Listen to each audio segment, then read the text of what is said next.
This is Evangelist Falana, CEO and founder of Endure Entertainment.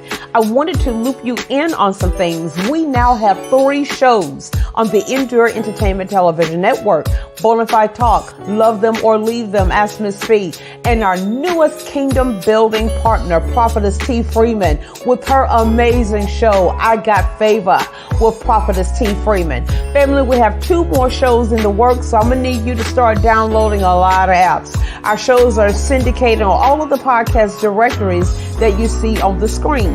It's all about kingdom building, baby. We're Endure Entertainment with one vision, one goal: to inspire.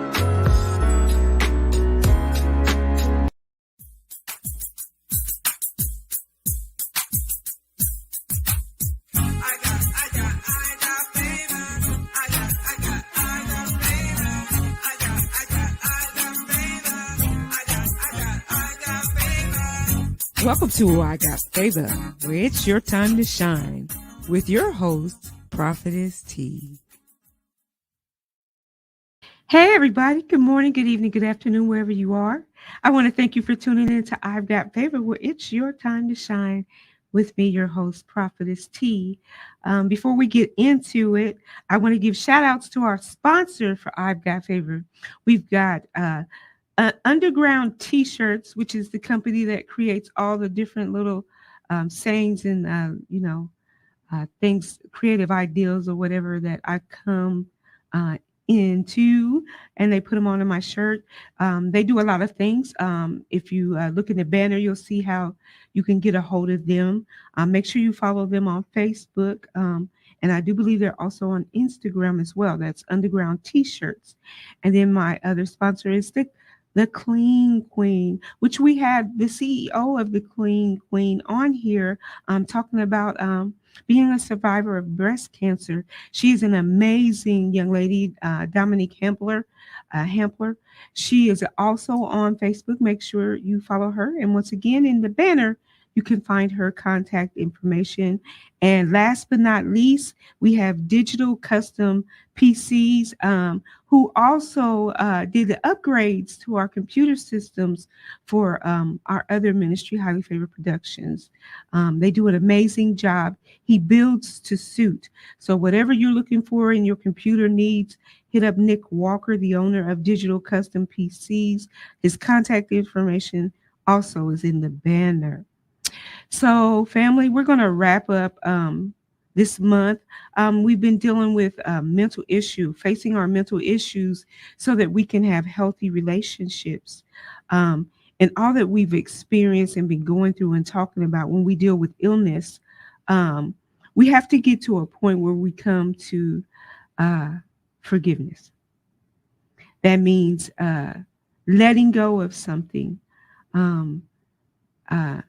resolving that sometimes we're not going to get closure in a situation, but that's okay. Sometimes it means going ahead and facing a certain situation or a person and talking to them. And sometimes it means you don't have that conversation with them. Maybe you write it out and you let it go that way through journaling. Or if you're a creative person, poetry or spoken word or a song. Or maybe you're an actor or whatever. Or maybe you have the gift to write a book about your situation. But we do have to come to a point where, will I forgive myself? Do I forgive myself? Do I forgive myself in the part that I played in whatever I went through? Do I really forgive? Have I really forgiven? Have I really let go? Sometimes we think not talking about it is forgiving. And that's not it. We think if we put it under the rug, so to speak, or never bring it up or just don't deal with it or face with it, that's forgiveness, and that's not it. We know that in order to be Christ-minded, to take on a new mindset, reset our minds, that's a big thing that we have to do. And you have to ask yourself, and we all ask ourselves, how many times do I forgive somebody that I trusted and loved that continues to hurt me? How many times do I forgive a person for doing me wrong or for taking my trust or even taking my love and my friendship and abusing it. Um, we know biblically, Jesus said 77 times 77, which is just, once again, him just paraphrasing that there's no end or no cap to forgiveness. But what we do have to come to resolute is that sometimes when we forgive, we have to remove ourselves from that person or that relationship, um, or that ministry or that job, or sometimes we actually have to pull up roots and move to another city, state, or you know, district. Sometimes it's that deep. But do you, do you ask yourself now, do you really forgive you for some of the situations and circumstances that you've been into? And why is this so important? Well, if we look at what Proverbs, the fourth chapter, verse 23, and I'm going to read that to you guys. It says, above all else, guard your heart, for everything you do flows from your heart. Now, why do I apply this scripture to that situation of forgiveness? Because if you don't let go, if you don't get over, if you don't come to a resolution, if you don't assess, if you don't look at, I'm not talking about staying there forever, because it's not good to continually go over a situation over and over again. That's not healthy. But if you don't deal with it and come to a resolution, um, you begin to taint your heart. Your heart. You carry bitterness. You carry depression. You carry frustration. You carry odds. You carry anger, hostility, even fits of murder, or just loss of control, and you carry it in your heart. So now that issue that you never faced with this forgiveness, the forgiveness part of the issue, it flows from your mouth. How you uh, react in a situation when you come across somebody in a different circumstance that did you the way mama did you, or daddy did you, or your teacher, or the one that you thought was going to be your husband or your wife, or who you called best friend, or who you thought had your back but didn't. The boss that always said they would support you in all that you do, but then turned around and lied on you when push came to shove in a situation. If you do not deal with this issue of forgiving yourself and forgiving others out of everything that you experienced, the domestic violence in your situation, uh, or the mental abuse, the being gassed or being groomed to think a certain way or to feel less about yourself, ancestral relationships, uh, unhealthy soul ties, bad friendships, addictions, and all that stuff. All those issues become housed in your heart, and how you deal with different people in different situations and things that uh, you experience. That the true you will come out of your mouth. And I can speak on this, just me personally, knowing that um, I truly am, honestly, sincerely, not lifting up myself anyway. Um, I sincerely have a heart where I really want to love and not judge. And we will judge because we're imperfect. We will judge situations, but I want to do it in a way that is godly. And when I wasn't dealing with the pains of the abuses, the different forms of abuses that I was dealing with, for instance, like the domestic violence abuse we were talking about this month, um, I made others that I got in a relationship with intimately suffer because I hadn't forgiven. I hadn't let go of the pain.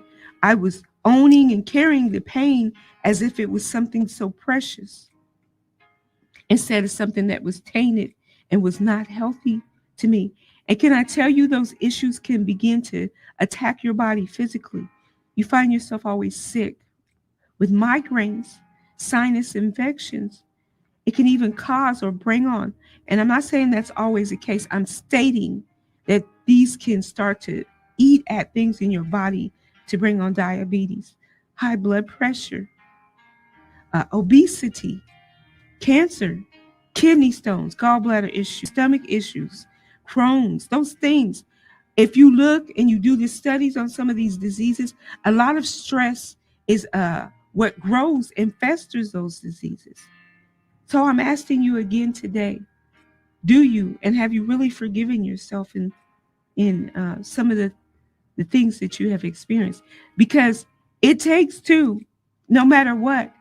No, sometimes we don't ask for things to happen to us. We never ask for bad things to happen to us, but we give permission by not establishing boundaries and not loving ourselves, not knowing our own identities, not understanding that we are worthy and we deserve better. We give permission for those things to happen to us. Sometimes we get lined up or we're in the wrong place with the wrong person at the wrong time, and we're the crossfire, what we call friendly fire of that situation or that relationship. But we do have to fess up to our part in it. Yes, because I was looking for love, and I just accepted that this person, they don't know no better, so this is the only way they know love. And I didn't think I had any worth, so I stayed in that relationship, and I accepted the fact that where they were at in their language of love was all that I could get. Instead of saying, no, I deserve better than this, and even if it means I'm going to hurt for a little while pulling out of this relationship or not staying in this relationships or establishing boundaries, I stayed there because I was afraid. I had other issues I was dealing with that I had not resolved. So I want to tell you that in order to move on in any relationship, even to develop a strong relationship with God himself, you have got to get to a point where you forgive yourself. And can I tell y'all, we have to even forgive ourselves for getting angry and blaming God. Because that's the first thing we seem to want to do when we get faced with a situation. We look for somebody to blame. We don't put the blame on the right person. We don't recognize the enemy. We don't recognize Satan's tactics. The first thing we do is we focus on the situation in our carnal flesh. We focus on the pain, the hurt, the bitterness. We don't do what the first thing that God says that we should do, which is seek him. We don't look to him and acknowledge what God says should have been the situation, how it should have been handled, how we should have been living it out before we start to assess, well, how did the enemy come at me, and count that against, well, that's not of God. That situation wasn't of God because God says this about my life. God says this about my situation. The way they did this says this, but that also allows me to acknowledge, you know what? That tells me where that person was at mentally in that relationship, or the way they spoke to me, or how I handled it. And now I am easier to come to a resolve on, okay, you know what? Because I know this, now that I have more information than what I had when the situation went down, I can get to a place where I can say, you know what?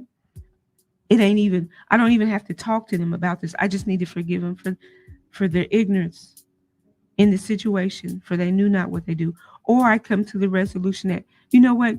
Maybe it was just misunderstanding in our communication, or maybe that day they were going through a bad experience and I didn't know about or something. Let me go and talk to them and have a conversation about it. Or, you know what? It isn't even necessary. I've experienced the same situation with this person, not once, but a couple times. And now, pretty much I've established where they are as far as how close I let them to me, how much access I allow them to have to me. Or I come to the resolution, you know what? This person's not a healthy part of my life, or they're not meant to walk with me where I'm going. And I'm not going to take them there because they'll taint They're not they're not encouraging, they're not giving good vibes to me. Um, and I need to let them go. We have to come to that. But we also, like I said, first and foremost, need to recognize um, we need to know our worth. So, I forgive myself for not valuing who I am in God and what God has called me. I forgive myself for opening up and being vulnerable. And now that also helps you to get into the root of the deeper issues that are going on when you come into some of these conflicts and you fall apart or you stay in relationships that are not healthy for a long period of time.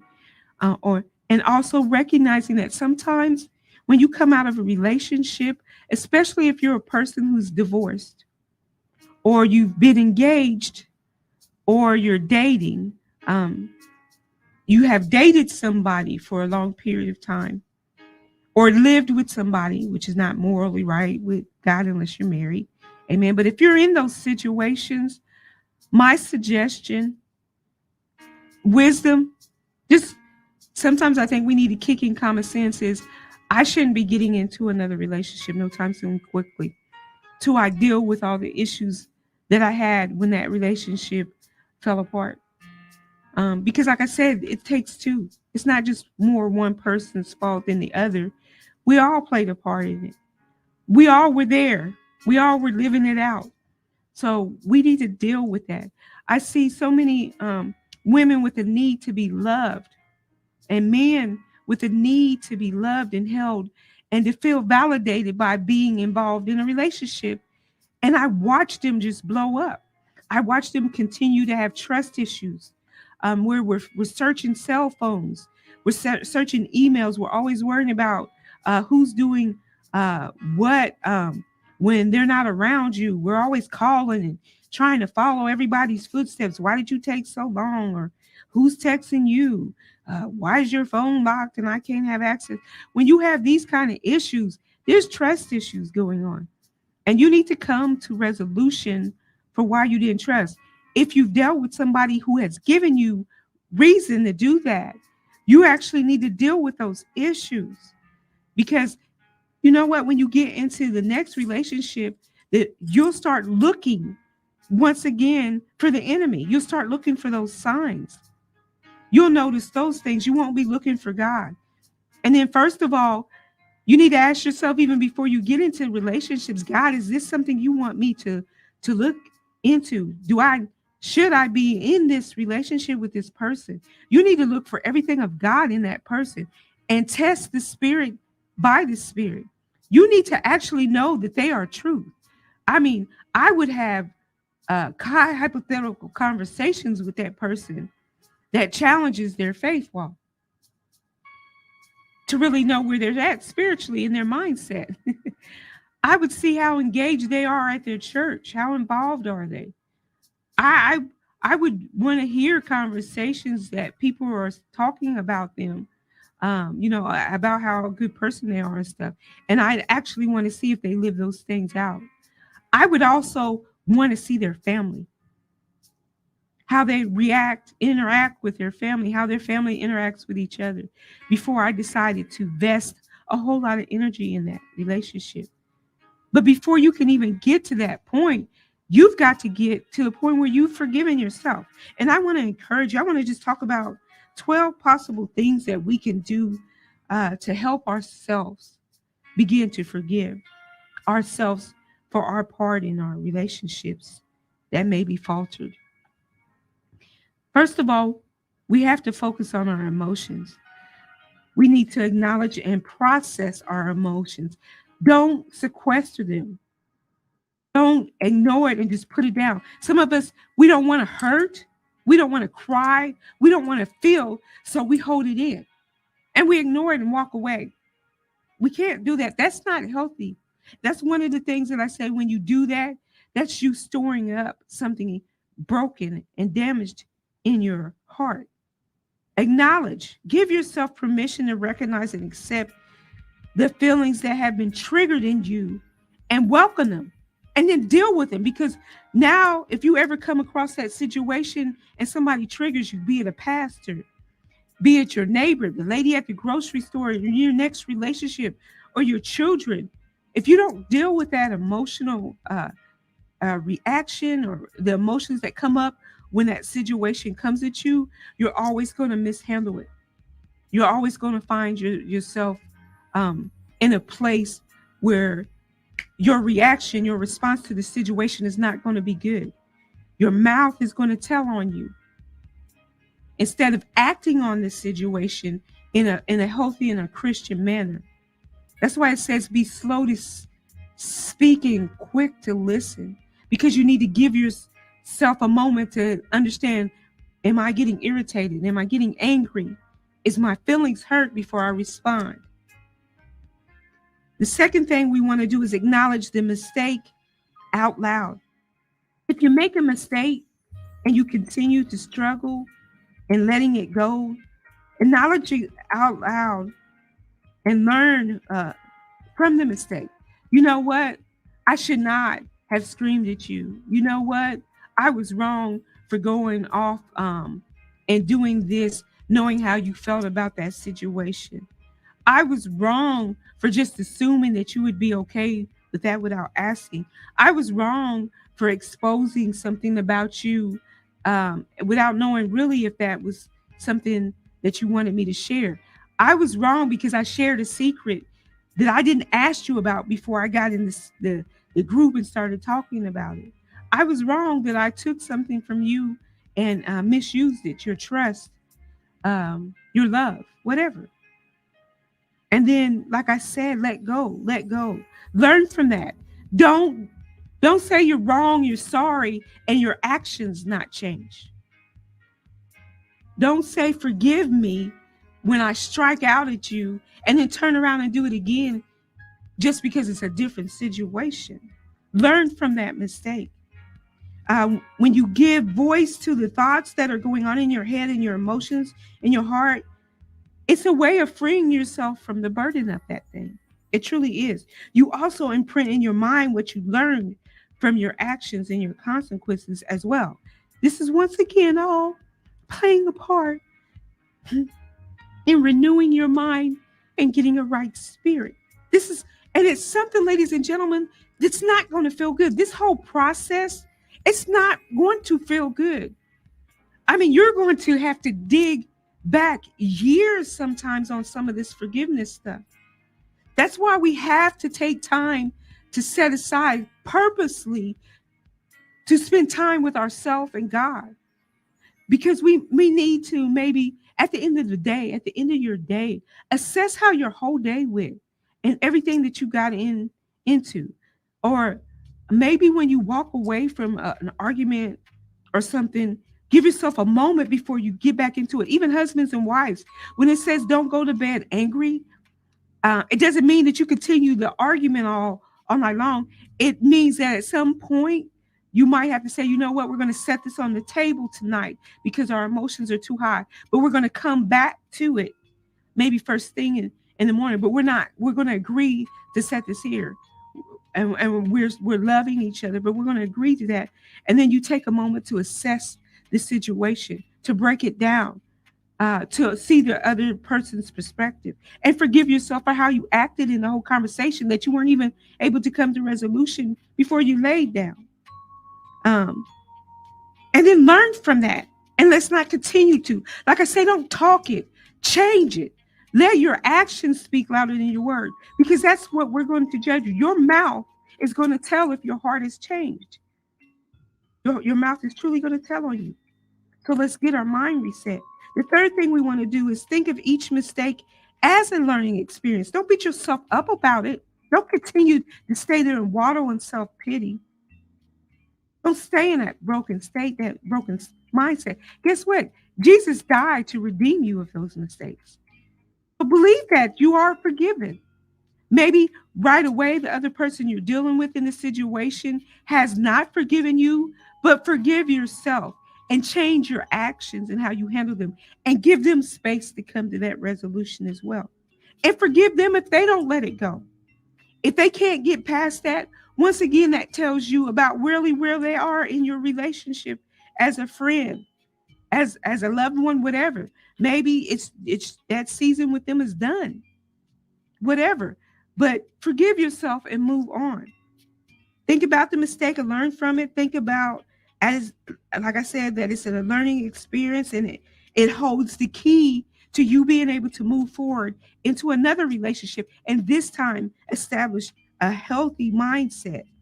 Faster and quicker, you'll be able to realize when you're wrong and in error, and to forgive. Quicker and faster will you be able to forgive the next person who does something to you, who hurts you or who breaks your heart. Because, ladies and gentlemen, that is something that I can tell you you're going to experience for the rest of your life. You're going to experience disappointment. You're going to experience broken heart. You're going to experience lost love. You're going to experience death. You're going to watch um, people that you thought you truly could count on walk out of your life. You're going to watch people backstab you. You're going to watch people steal something that was yours and own it for themselves. It's going to manifest because of the state of the world we're in. And everybody's not in the same place ever at the same time. But part of this forgiving and learning and growing and changing our reactions helps us to discern who we should have close to us, so that these experiences are less and not so dominant in our lives. Reminding ourselves that we did our best with the tools and the knowledge that we had at the time that we experienced these things will help us forgive ourselves and move forward, ladies and gentlemen. That's why we got to talk them out. We got to write it out. We got to face it. We got to acknowledge it. The fourth thing is, can you give yourself permission to put the process on hold? Like I said, if a husband and wife have a problem and it hasn't been resolved, at some point, you guys might be just too tired to really mentally think smart, and now you're getting snippety, or you're at a point where you're hungry and you need to eat or whatever and take a break, or you just need to breathe. Go ahead and decide to put that thing down, or even if you need to walk out of a relationship for a temporary moment. You know, sometimes in relationships, a marriage, it might come to a place where you need to separate. Now, understand this. I'm not saying it's okay to divorce.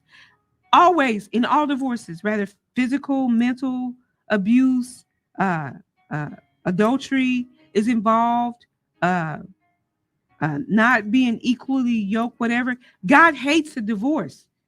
He gives you an out. He gives you two outs. He gives you two outs that you could get married again. One being, if you are married to an unbeliever and they decide they're not going to learn of God and serve God, you can get out of that marriage and be legally, scripturally able to get married again. Or if adultery is committed and you don't want to stay in that relationship. But this is the key. God still hates divorce. He encourages you to try to work that out. And then you have situations where a person is, like I said, an abuser, maybe mentally or verbally, and it's just not safe or healthy for you to stay in that relationship, and you need to separate. You need to move out of the house, but it doesn't free you up to start dating or get married again. I want to put that out there because some of y'all are confused. But sometimes it calls for that to happen. Or maybe you're in a relationship where you were getting married, engaged, and you're realizing some things are starting to surface, and you have to decide that, I don't think it's best for us to move forward. We need to put that on hold. Or maybe you started dating somebody and you start to see signs. You might need to put that on hold. Or even moving forward in a business relationship or a ministry. That's why we shouldn't be so quick to join churches, y'all.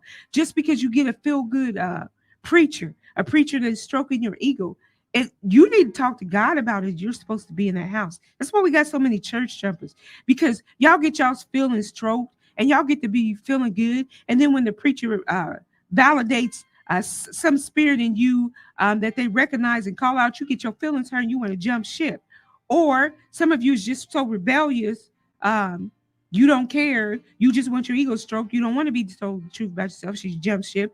Or sometimes churches are or pastors or leaders and things are operating um, uh, under the spirit of control and frustration and some other issues that are going on in their leadership.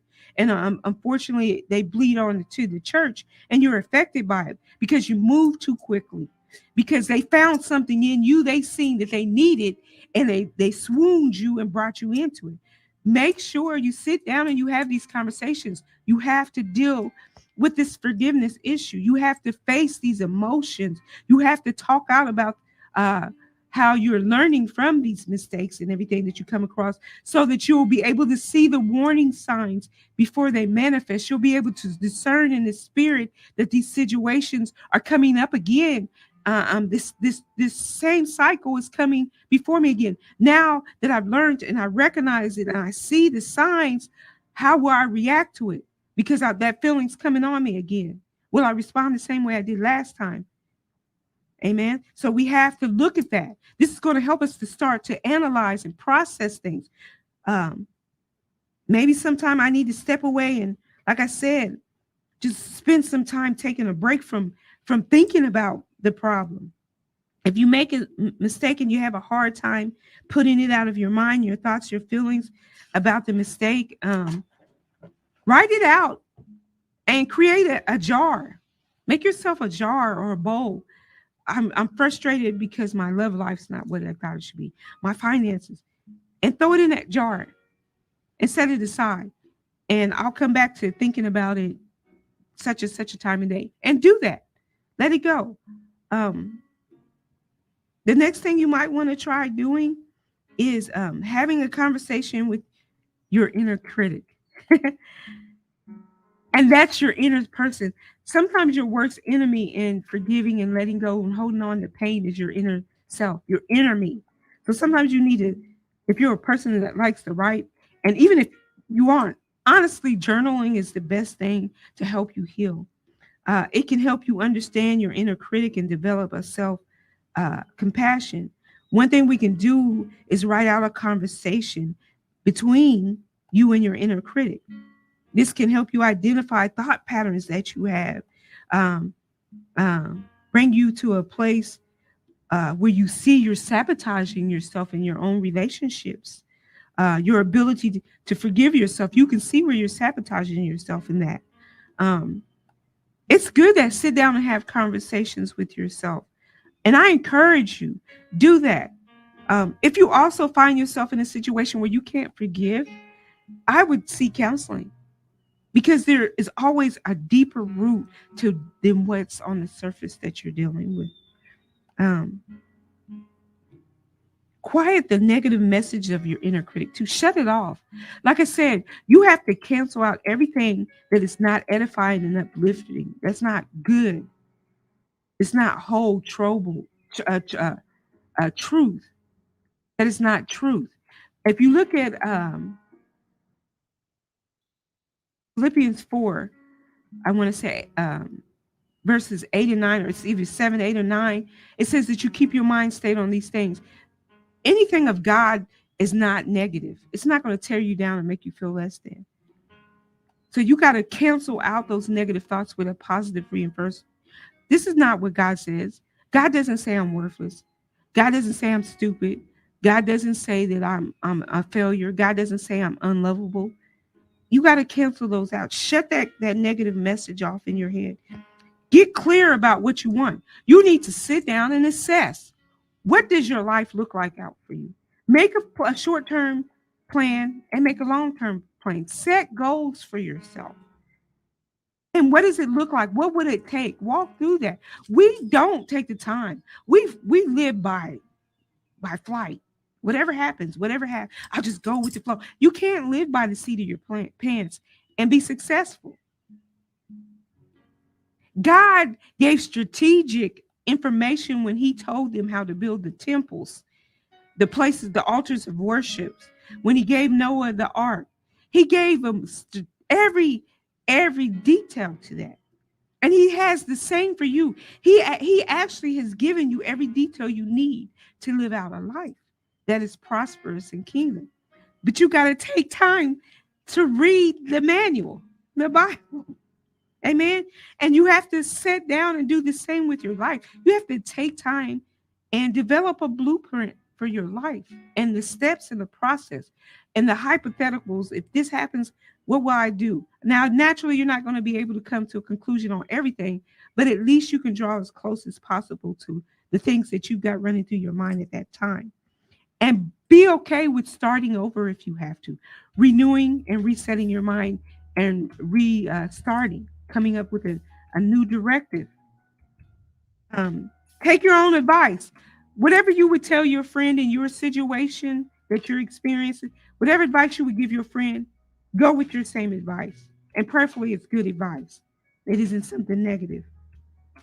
Quit playing the tape. Quit living this scenario, this situation. I am bad at that. When I get into an argument or a disagreement with people, I play that thing over and over and again, especially if I feel like I didn't get to say everything I wanted to. Then I go through all the I should have said this, I should have said that, and then um, I'm for all day. I might be in a bad way, and now I'm taking it out on everybody that I'm handling at work because I had to deal with so and so. I mean, I had my feeling hurt. I had a guy basically say "f my husband" when I was trying to tell him about Danny dealing with cancer and why I couldn't have. It's when COVID first broke out. Why I couldn't. I had to have them honor this 6 feet rule and wearing the face mask. And he f you and your f your husband. I ain't your husband. You're disrespectful telling me to back up. I mean, and I was like, how was I disrespectful? I mean, I carried it. I owned what he said. I took on that. And I dealt with that for the whole day. And every time I seen him, I dealt with that. And that was not healthy for me to do that. I allowed him, I gave him permission to call me something I was not, to speak something against me. And I had to deal with that for like a couple of months until God brought me to the reality. Girl, you need to let that go. That's not true. And you don't know what happened to him or what he dealt with or whatever. He's working third shift. You're coming in. He's probably tired. I mean, God let me see it from a different perspective eventually when I opened up and I let go and quit living it out. Um, Going over and over what happened again and again won't allow you to take the proper steps to forgive yourself. You have to interrupt that thought pattern and move away from it. Negative experience and reduce your stress and your anxiety because that's all it does once again. And then that becomes an issue in your heart. And now every time you face a situation in a different aspect, you're dealing with it in the same thing and the same outcome. Another thing you want to do is show kindness and compassion. Forgive yourself. Love yourself. Take time with yourself. Be patient with yourself. Remind yourself that you're worthy of forgiveness. And the last thing, seek professional help if you need it. If you just cannot forgive, if you can't move on, if you've come out of a broken relationship, you most definitely should get into counseling. You really need to get a spiritual provider that's good at marital counseling, a mentor, a life coach, or even a licensed therapist that deals with broken relationships, and get some professional help. I want to wrap up by saying this. Forgiveness is important to the healing process since it allows you to let go of anger. It allows you to let go of guilt, shame, sadness, of any other feeling you may be experiencing and move on in your life. Once again, I'm telling you, you have to guard your heart. So you need to forgive you. So take time, sit down, assess your situation right where you are in your life right now. Before you get in that next relationship, forgive you. Write it out. I mean, me, myself, and I'm not done. I've started the process. I've got like pages that I thought I was beyond that I haven't let go of. And I had to write out, I forgive so-and-so for this experience. I actually wrote the whole thing out. I don't relive it. I just wrote out that I forgive him for that. And I forgive myself for that. And I didn't realize how much I was still carrying on. And I'm still going back and assessing every situation that I have because every day is a new experience to make sure that I'm letting go, that I'm forgiving me. Jesus said, if you want forgiveness from the Father, you got to be able to forgive your neighbor who you see every day, right? And your neighbor is everybody on the face of this earth, not just people that live next door. It's everybody you come across in your life. That is your neighbor. So how can you expect the Father, how can you love him who you can't see, but you can't love the people that you see? How can you expect him to forgive you if you can't forgive those that you deal with every day? So come on, let's get healthy. Let's resolve that we're going to forgive ourselves. Forgive ourselves of our debts. Just like we're asking the Father to forgive others. I want to thank you for tuning in to I've Got Favor, where it's your time to shine with your host, Prophetess T. Y'all have a blessed and forgiving life. Talk to you soon.